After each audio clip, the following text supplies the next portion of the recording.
Hi everyone, जय हिंद। इस video में हम कोण 0 डिग्री और कोण 90 डिग्री पर सभी त्रिकोणमितीय अनुपातों का मान ज्ञात करेंगे, वो भी प्रमाण के साथ। इसीलिए इस वीडियो को ज़रा सा भी मिस न करें। तो शुरू करते हैं आज का वीडियो। तो इसे प्रमाणित करने के लिए हम कुछ कंसीडर करेंगे। यहाँ पर इस तरीके से हम लिख सकते हैं, माना कोई बच्चा इकाई त्रिज्या के वृत्त पर चल रहा है। यानी कोई बच्चा है जो इकाई त्रिज्या के वृत्त पर चल रहा है। इकाई त्रिज्या के वृत्त को हम इस तरीके से ड्रॉ कर सकते हैं। इस तरीके से एक वृत्त है जिसका केंद्र है, जिसे हम कहेंगे O, ठीक ना। और ये इस वृत्त का व्यास हो जाएगा, ठीक। अब यहाँ से इस प्रकार से भी हम इसे ड्रॉ कर सकते हैं, ठीक। इस बिंदु को हम मान लेंगे A और इस बिंदु को हम मान लेंगे क्या चीज़, B, ठीक। और मान लेते हैं कि किसी समय जो बच्चा है यह P पर स्थित है, ठीक ना। P पर किसी समय P पर है और इस बच्चे और केंद्र को मिलाने वाली रेखा इस तरीके से है जो OA के साथ थीटा का कोण बना रही है, ठीक ना। अब अगर इस बिंदु से हम इस रेखा पर लंब डालें इस तरीके से, तो ये हो जाएगा 90 डिग्री, है ना। और जब ये 90 डिग्री हो गया तो ये इसके सामने की भुजा ये क्या हो जाएगी, ये कर्ण होगी। और इस एंगल के सामने की भुजा इसे हम क्या कहेंगे, लंब कहेंगे, ठीक ना। क्या लिखेंगे, लंब। तो ये हो जाएगी इसकी आधार, है ना, यहाँ से यहाँ तक इसकी आधार। तो इस तरीके से कोई इकाई त्रिज्या का एक वृत्त है ना, इकाई त्रिज्या का वृत्त है, यानी इसकी त्रिज्या कितनी है, 1 इकाई है, ठीक। यहाँ से यहाँ तक की जो लंबाई है वह 1 इकाई है, यानी त्रिज्या 1 इकाई है। इसी तरीके से हम इसे भी यहाँ पर भी ड्रॉ कर सकते हैं। ये जो हो गई त्रिज्या, ये भी 1 इकाई है, ठीक। अब जब यह बच्चा P पर से A की ओर चलना शुरू करता है तो कुछ और सिचुएशन हो जाते हैं, है ना। उस सिचुएशन को समझने के लिए हम यहाँ पर इसी तरीके का एक और वृत्त को ड्रॉ कर लेंगे, ठीक ना। इस तरीके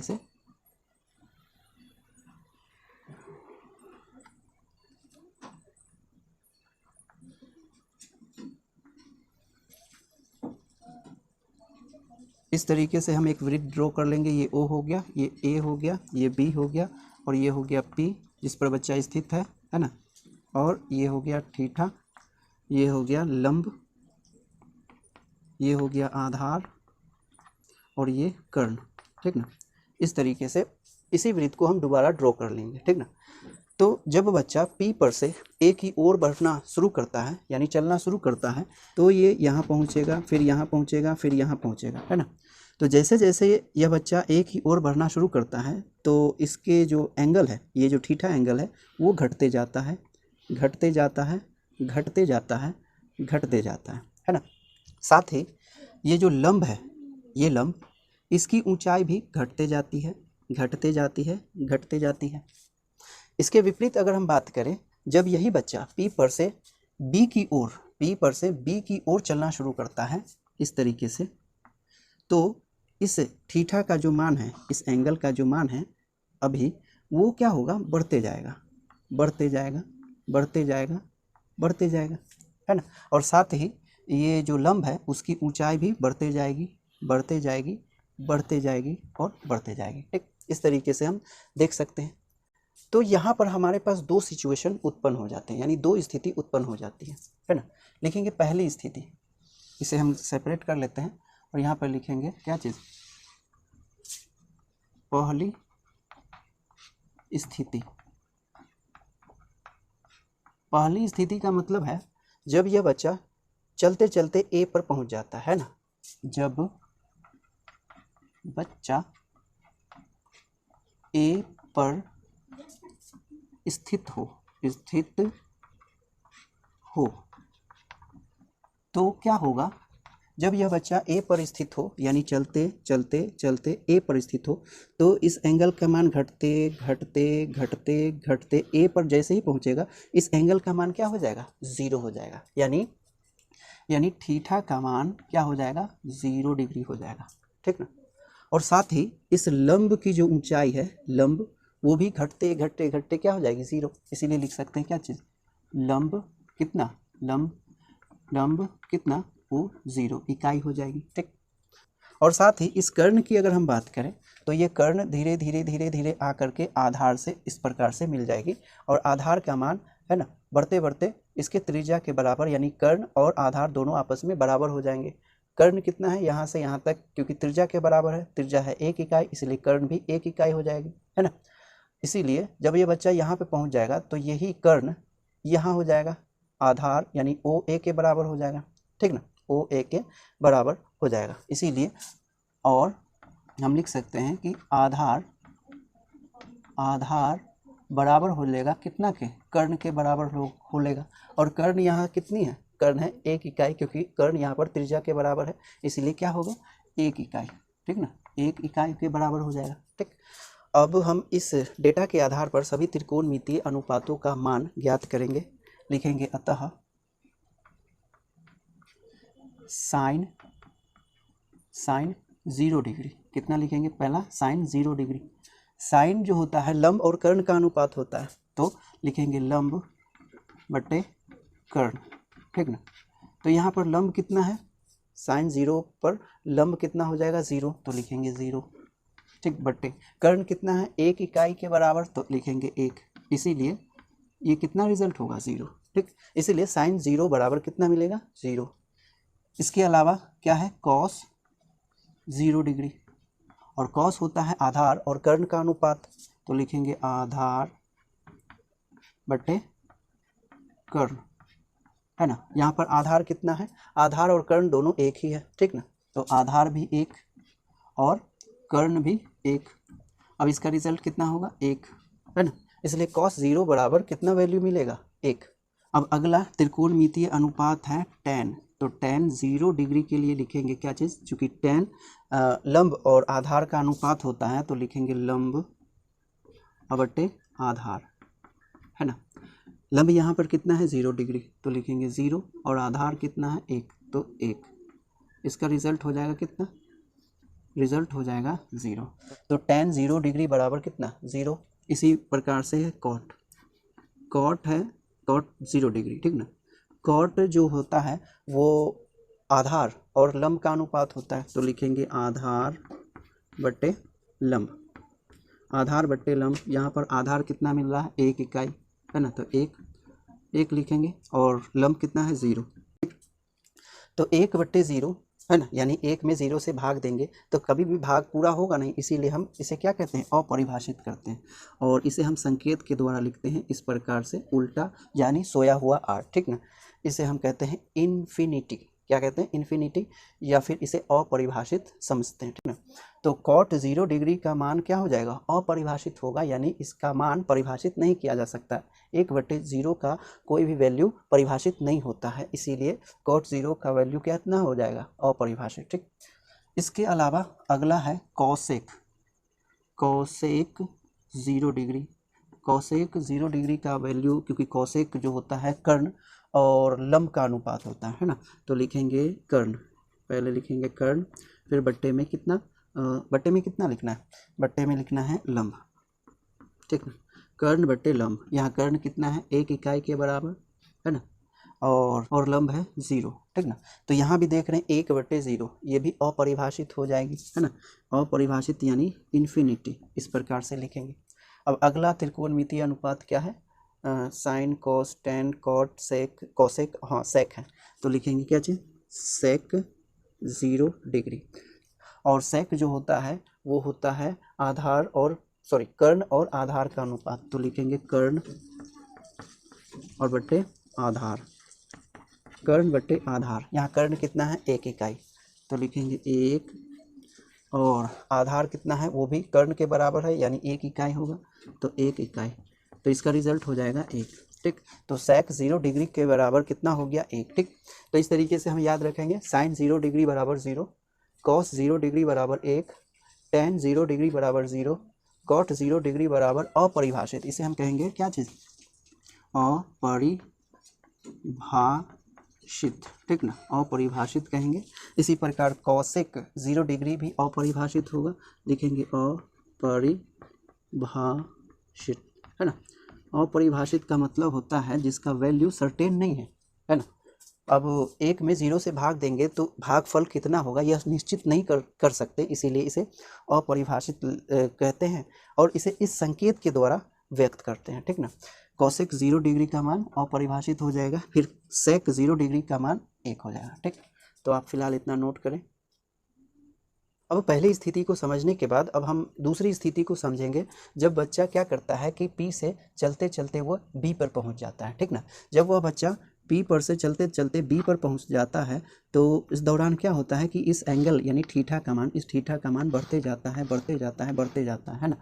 बढ़ते बढ़ते ये कितना हो जाता है, 90 डिग्री के बराबर हो जाता है, 90 डिग्री के बराबर हो जाता है। तो दूसरी स्थिति यहाँ पर हम लिख लेंगे, है ना।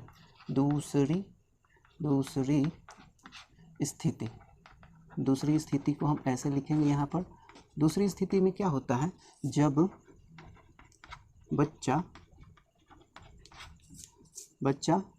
B पर स्थित हो, जब बच्चा B पर स्थित हो तो इस थीटा का मान बढ़ते बढ़ते बढ़ते बढ़ते कितना हो जाता है, 90 डिग्री के बराबर हो जाता है। यानी थीटा कितना हो जाएगा, 90 डिग्री के बराबर, ठीक ना। थीटा 90 डिग्री के बराबर हो जाएगा, ठीक। और इस लंब की जो ऊंचाई है, लंब की ऊंचाई पहले P पे है, ठीक ना। अब क्या हो जाएगी, बढ़ते जाएगी बढ़ते जाएगी, जैसे जैसे B की ओर जाएगा बच्चा, इस लंब की ऊंचाई बढ़ती जाएगी और फाइनली जब B पर पहुंचेगा, है ना, तो इस लंब की ऊंचाई इस त्रिज्या के बराबर हो जाएगी, ठीक, जो इकाई मान का है। इसीलिए लंब कितनी हो जाएगी, लंब के बारे में लिखेंगे 1 इकाई, ठीक, 1 इकाई। अब कर्ण की जो बात करें तो कर्ण भी इसी प्रकार बढ़ते बढ़ते बढ़ते त्रिज्या के बराबर हो जाएगी, तो लिखेंगे कर्ण का वैल्यू हो जाएगा 1, ठीक। लेकिन यहाँ पर आधार की बात करें तो यहाँ पर देखें आधार इतना है, ठीक ना। ये रहा, ये P बिंदु है ना, और P बिंदु से ये है यहाँ से यहाँ तक, केंद्र से यहाँ तक आधार, ठीक। जैसे जैसे ये बच्चा B की ओर बढ़ते जाता है तो आधार का मान क्या होता है, घटते जाता है और जब ये B पर चला जाएगा तो आधार क्या हो जाएगा, 0, है ना। तो लिखेंगे आधार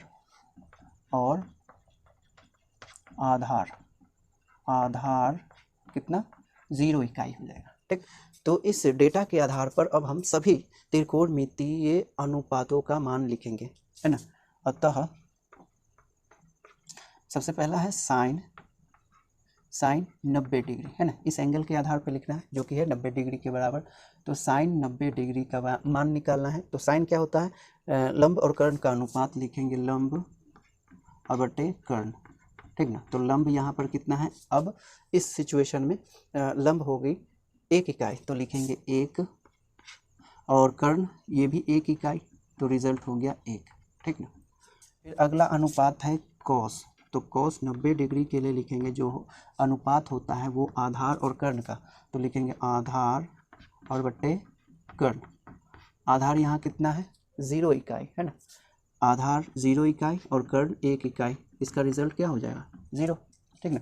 फिर अगला अनुपात है tan, तो tan 90 डिग्री के लिए हम लिखेंगे जो कि होता है लंब और बटे आधार का अनुपात, ठीक ना।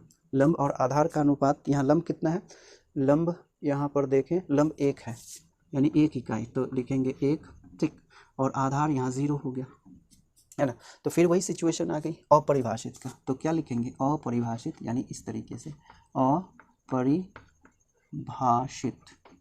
अपरिभाषित हो जाएगा। tan 90 डिग्री का मान अपरिभाषित है, ठीक, अपरिभाषित। अब अगला है कॉट 90 डिग्री। कॉट जो होता है आधार और लंब का अनुपात होता है ना। आधार कितना है, 0 इकाई, तो लिखेंगे 0 और लंब 1 इकाई, तो 1 बराबर में 0 बटे 1, रिजल्ट क्या होगा, 0, ठीक। अब अगला अनुपात है क्या चीज़, कौशिक 90 डिग्री यानी 90 डिग्री, ये अनुपात होता है कर्ण और लंब का, है ना। कर्ण और लंब का अनुपात है, कर्ण है 1 इकाई और लंब भी 1 इकाई है, इसीलिए रिजल्ट होगा 1 इकाई, ठीक। अगला त्रिकोणमितीय अनुपात है सेक, है ना। सेक 90 डिग्री के लिए लिखेंगे, और सेक होता है कर्ण और बट्टे आधार, है ना। आधार लिखेंगे, आधार। यहाँ पर कर्ण 1 इकाई है तो लिखेंगे 1, और आधार कितना है 0, है ना, तो 0। ये भी अपरिभाषित हो जाएगी, इसीलिए लिखेंगे इस प्रकार से। और अपरिभाषित, है ना, अपरिभाषित। ठीक, तो इस प्रकार से हम सभी त्रिकोणमितीय अनुपातों का मान 90 डिग्री पर निकाल सकते हैं। पहला क्या है, साइन 90 डिग्री बराबर 1 होगा, कॉस 90 डिग्री 0, टेन 90 डिग्री अपरिभाषित, cot 90 degree 0, cosec 90 degree 1, and sec 90 degree का मान कितना हो जाएगा, अपरिभाषित। ठीक, तो आप इतना नोट करें। तो इस वीडियो में हमने जो सीखा है उसे एक बार समराइज कर लेते हैं। साइन 0 डिग्री बराबर 0 होता है, और साइन 90 डिग्री बराबर 1 होता है। इसी तरह कॉस 0 डिग्री बराबर 1 होता है, और कॉस 90 डिग्री बराबर कितना होता है, 0। ठीक, फिर टेन 0 डिग्री बराबर 0, और टेन 90 डिग्री बराबर अपरिभाषित। इसे हम इस तरीके से लिखते हैं, अपरिभाषित। ठीक ना। फिर अगला है कॉट 0 डिग्री बराबर अपरिभाषित, और कॉट 90 डिग्री बराबर 0। फिर है कॉसेक, कॉसेक 0 डिग्री बराबर अपरिभाषित, एंड कॉसेक 90 डिग्री बराबर 1। फिर है सेक 0 डिग्री बराबर 1 होता है, और सेक 90 डिग्री बराबर अपरिभाषित। यहाँ साइन 0 डिग्री बराबर 0, साइन 90 डिग्री बराबर 1, कॉस 0 डिग्री बराबर 1, और कॉस 90 डिग्री बराबर 0। टेन 0 डिग्री यहाँ पर 0 होगा, टेन 90 डिग्री अपरिभाषित होगा। कॉट 0 डिग्री यहाँ पर अपरिभाषित होता है, और कॉट 90 डिग्री बराबर यहाँ पर 0 होता है। यहाँ पर कॉसेक 0 डिग्री अपरिभाषित होता है, लेकिन कॉसेक 90 डिग्री 1 होता है। फिर सेक 0 डिग्री का वैल्यू यहाँ पर 1 होगा, लेकिन सेक 90 डिग्री का मान यहाँ पर अपरिभाषित होगा। तो इस प्रकार से कोण 0 डिग्री और 90 डिग्री पर सभी त्रिकोणमितीय अनुपातों का मान हम निकाल सकते हैं। ठीक ना, तो आप इतना नोट करें।